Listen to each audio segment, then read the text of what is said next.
جايز، كيفكم؟ صباح الخير، مساء الخير. مثل ما شايفين أنا لابسة وطالعة وجاهزة وفي كتير أمور، بس في مفاجأة بسيطة شوية صغيرة. أنا ما بعرف إذا رح تحبوها ولا رح تنصدموا منها مثل ما أنا انصدمت، بس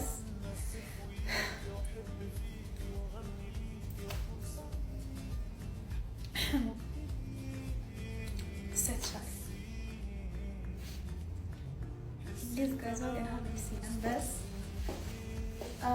نركز على الاوتفيت اكثر. سو اليوم الاوتفيت كتير كيوت وهيك، وبدنا نصور لكم بوست، بس قلت اورجيكم المفاجأة او المفاجعة حسب كل واحد رح يشوفها بطريقته. بس طالعين انا ولين نعمل مشاوير هيك، بس بدي اورجيكم شغلة كتير كتير حلوة بالنسبة لي صراحة، فانا اوريدي بستخدمتها يعني، بس بدي ارجع معاكم.